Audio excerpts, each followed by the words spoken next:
Hey everybody, hope you're doing well today. So, like I said in my last video, I wanted to make sure that I got a chance to respond to the new Minato one-shot that was just released. I don't really want to do like a review or anything on it, but I will say that it is a pretty good read. It is a bit short though, but of course, it's a one-shot. If you haven't read through it yet, I'll leave a link down below, but in the meantime, I'm just going to get into the meat of what this video is about. So very fortunately for me, this new one-shot was actually able to reignite an idea that I was mulling over a while ago, and that's the subject of today's video. So most people in the power scaling community seem to have taken a pretty firm stance about the idea that Hashirama is far and away the strongest of the Hokage, before Naruto, that is. And this seems pretty fair, especially given the insane feats that he gets to show off during the war arc, but to have put him as far above the rest of the Hokage as the community seems to have done has never quite sat right with me. But rather than sum it up very briefly here, I have an entire video's worth of time to explain what I'm talking about, so here we go, we're gonna get right into it with Minato versus Hashirama.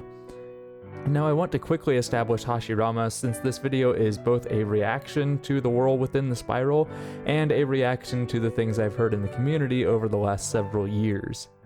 There should be no question that Hashirama is insanely strong. He's the man who founded the Hidden Leaf Village, and by extension he helped to establish the entire ninja village system in the first place.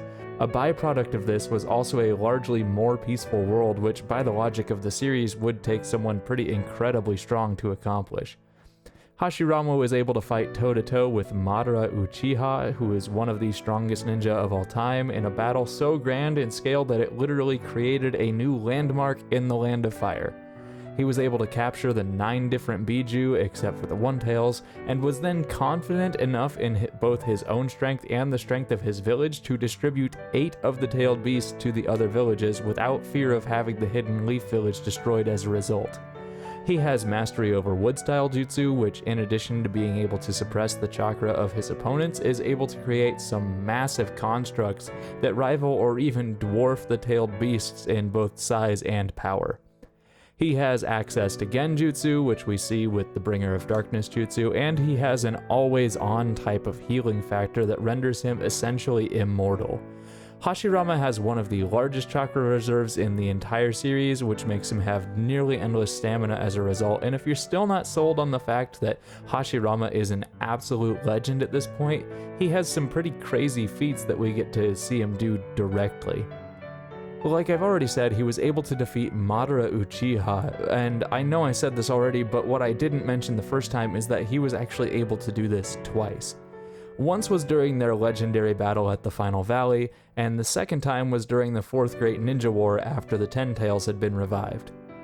This battle happens almost entirely off-screen, but we know that Hashirama won this battle because he was able to pin Madara down under the Gracious Deity Gates, and was almost able to get him sealed away before Madara got some outside help to fully come back to life. And this is particularly impressive since this is the same Madara who, on top of now having a Rinnegan and being powered up by some of Hashirama's own cells, he was able to single-handedly take on and defeat the entire 4th Division of the Shinobi Alliance, and then later take on the 5 Kage all at the same time. Then, just before this same battle with Madara, Hashirama was able to fight against the 10-tailed beast, and this beast was treated as a legitimate, world-ending threat, and here comes Hashirama to save the day. Hashirama was able to hold this beast in place with just one jutsu, which he seemed like he was able to pull out pretty casually, and then after this he's able to create a slew of wood clones to go in and fight alongside the rest of the allied shinobi forces.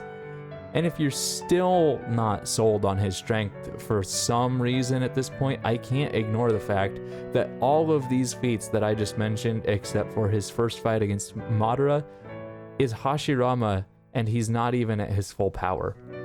Since Orochimaru didn't have a full understanding of how strong Hashirama was, he wasn't able to bring him back at his full strength, and so Hashirama was even weaker in the war arc than he would have been while he was still alive.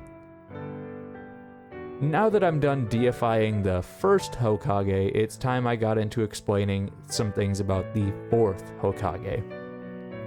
Now with Minato, his power is a lot more understated than Hashirama's is, and I don't mean this in terms of the lore, which I will get to in due time, but rather in how his moveset and his feats need to be interpreted.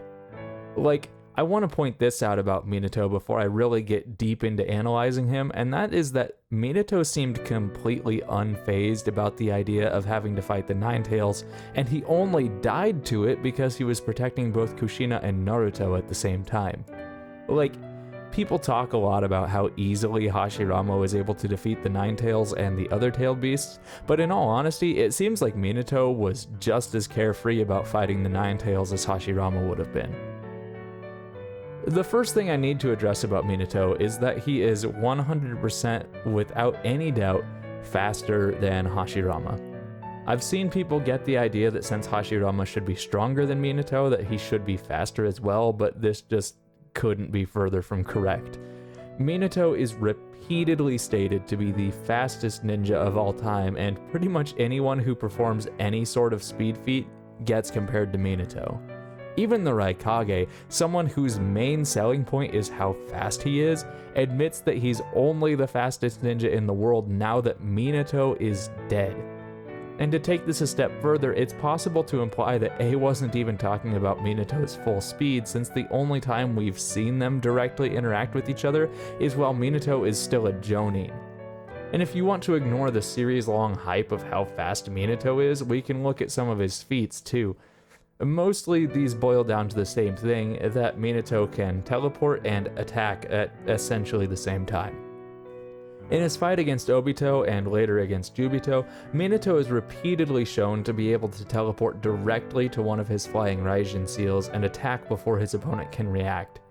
Especially against Jubito, this is very important because this same Obito should be faster than Madara, who was capable of reacting to a sneak attack from Tobirama, who was teleporting to deliver that attack. Given that Minato basically never gets reacted to though, I think it's safe to say that he's a fair step above the other members of the cast in terms of what his attack speed is compared to anyone else's reaction time. When I say that, I mean that Minato should be able to dish out an attack faster than most people would be able to see it coming and respond accordingly. Of course, this only applies if Minato has flying Raijin tags to teleport to, and so we also need to figure out how quickly he can move without these at his disposal. And especially relevant for this video, we know that Minato is a good deal faster than the first three Hokage due to how far ahead of him he manages to arrive at the battlefield during the war arc. And even if you want to claim that maybe the other Hokage were holding back in getting there for some reason, Minato still gets directly praised by Tobirama for being surprisingly fast. In particular, it's his flash step that makes him be able to move this quickly. This should make it clear that Minato can travel at an amazingly quick pace, which means that in terms of speed, I have to give the advantage to Minato over Hashirama here. In fact, the only characters in the entire series who I would concede even can compete with Minato in terms of speed are those characters who have 6 paths powers, and even then, I wouldn't count him out of the race. So moving on to power, and I think it's here that I have to break the tone of this video. While I'm mostly making this video to give praise to Minato, there's simply no way that he competes with Hashirama in terms of physical attack power. While Hashirama is capable of dealing with rapid successions of attacks that can change entire landscapes, one of the strongest tools in Minato's arsenal is the Rasengan. And this Rasengan of his seems to be more potent than Naruto's due to the fact that it was able to knock off one of Obito's arms, but it's still a far cry from a Biju bomb, which Hashirama can easily defend against. In fact, in the new one-shot, Minato uses the Rasengan to deflect one of Kurama's Biju bombs, but I want to quickly go over why the Rasengan should not be as powerful as a Biju bomb here. Essentially, there are 2 reasons as to why this feat shouldn't count as a direct power scaling feat for Minato. The first of these is that this takes place inside Kushina's psyche, which means that the battle isn't actually happening. This is the same type of situation that Naruto found himself in while he was training to access the Kyuubi's power with Killer Bee. And simply put, these battles aren't actually happening, but rather it's more a contest of will between the host and the tailed beast. The second reason is a little more practical and easy to debate than whether you think that the inner psyche battles actually count. In this scene, Minato had only just created the Rasengan, and so it shouldn't be as strong as even a regular Rasengan would later be, let alone a Tailed Beast Bomb. And when I say he had only just created this jutsu, I mean that it's only a few pages before this happens that Minato had stopped training after making the first step of the Rasengan stable.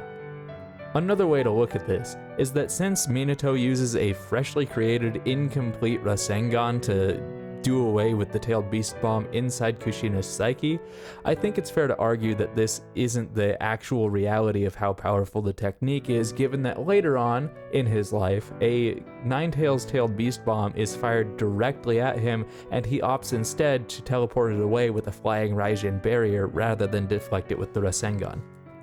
And before anyone says anything about Minato having KCM, I'm only really considering alive Minato for the purpose of this versus battle, so I can't bring that into the picture here.